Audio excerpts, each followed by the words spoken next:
The music in the air. Written by the Raven. The White Palace, summer home of Tsarina Anastasia, has opened its doors to all lords and industrialists, offering thanks for their service. Tsarina Anastasia, sprawled across the palace's steel throne, rolls her eyes at the headline and tosses the paper into the shadowed corners of the hall. By the evening, the room would be flooded with men and women in cinched clothing, wearing far too much perfume and gossiping like servants. She resented each and every one of them. But such things were necessary. She glanced over to her old Leshy armor, displayed by the throne after a rift-worn machine had tried to tear her heart out through it. With a shiver, she corrected herself. It had torn out her heart.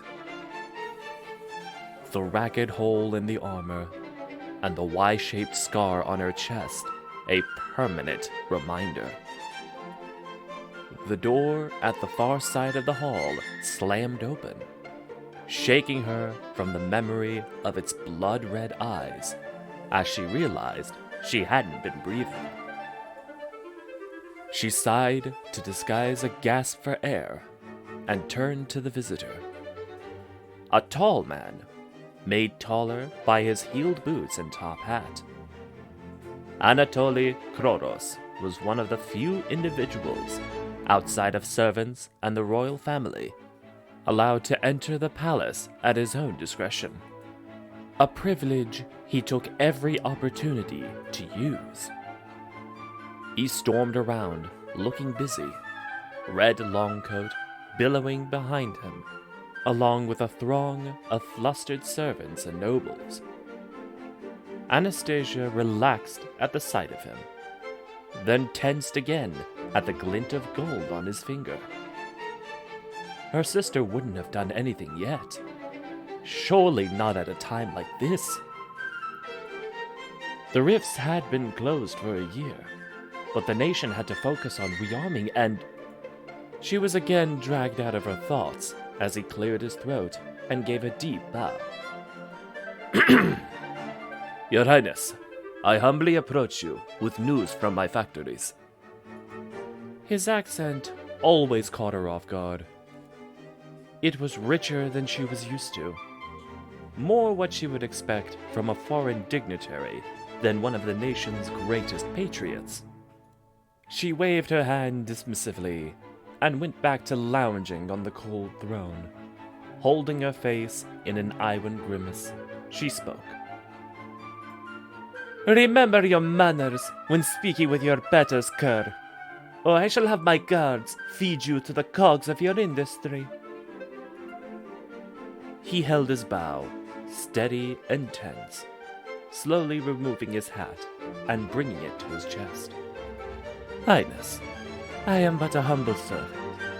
I seek not to waste your time with frivolities when there is work to be done.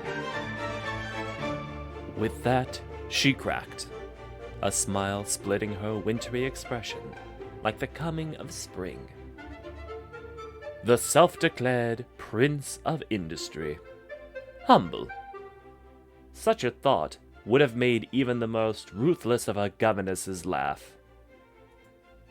Anatoly grinned like a cat, straightening gracefully and smoothing out his waistcoat. They had played this game since their first meeting, reenacting her father's reaction to the inventor when he had offered an experimental cure by his bedside. Her father had been cruel all his life, but those last few months were the worst. He saw the boy inventor as nothing but a charlatan, demanding the guards inflict all sorts of horrors on him. Anastasia, far younger then, protected him for the royal guards with a rusty halberd. They would go on to become close friends and confidants, and she still kept that old halberd in her armory.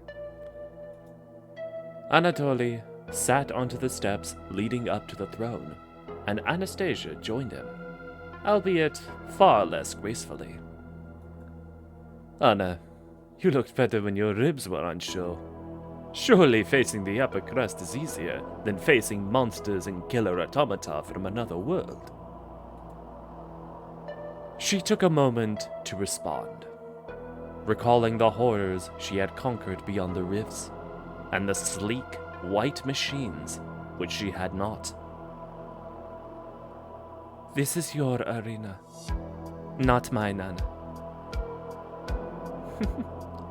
She giggled at the shared nickname, and Anatoly chuckled, but worry crept into his voice. We don't have the cogs anymore, and the generals say the steam troops are too few to do more than defend our borders. You have to win over the nobility, so they will marshal troops when called, and the industrialists, so that those troops are properly equipped. The steam soldiery had proved effective in skirmishes against rift-born invaders and the troops of other nations. Anatoly's steam packs offering a purely human solution to warfare after the cogs were disabled. But he was right. They needed more before another expansion could be considered. I know, Anatoly. I know. But they are so insufferable, stuffy, self-important. I know, but we need them. She looked over the man. He wasn't her type, but she saw why her sister was so infatuated. Dark skin and hair, which fell in ringlets, a light flare of rugged stubble.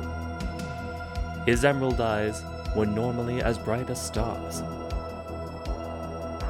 But today, they were dimmed with worry and sallied with dark circles. Anna, what's wrong? You look as concerned as me, and it doesn't suit you. There have been reports, Anastasia.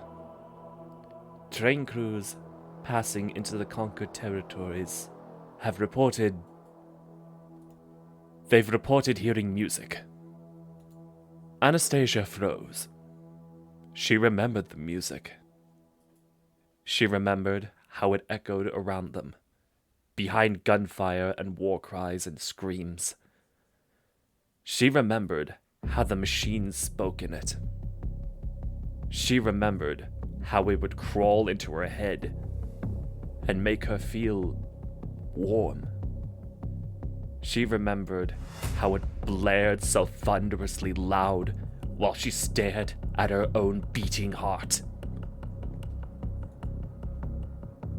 Anatoly, put the cogs back into production. We can't, Anna. They don't work since the war ended.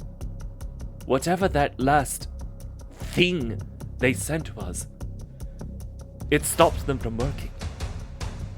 The industrial machines still work, but when we arm them, they grind to a halt. If you want revenge and to keep the new territories, we need an alternative. Secure all the support you can, and meet me in my warehouse after the gala. Tsarina Anastasia looked over the hall, soon to be filled with people she had no time for, and balled her fist. This would be the most extravagant event since her great-grandmother's coronation. It had to be. If you stayed around this far, thank you very much. If you enjoy this kind of content and want to see more of it, then consider leaving a like, a comment for the algorithm. It always helps. And if you haven't done so already, then subscribe and hit that notification bell. And remember, if we get to 1,000 subs by the end of the year, I will live stream a horror game of the audience's choice. Thank you so much for watching. and I hope to see everyone next time.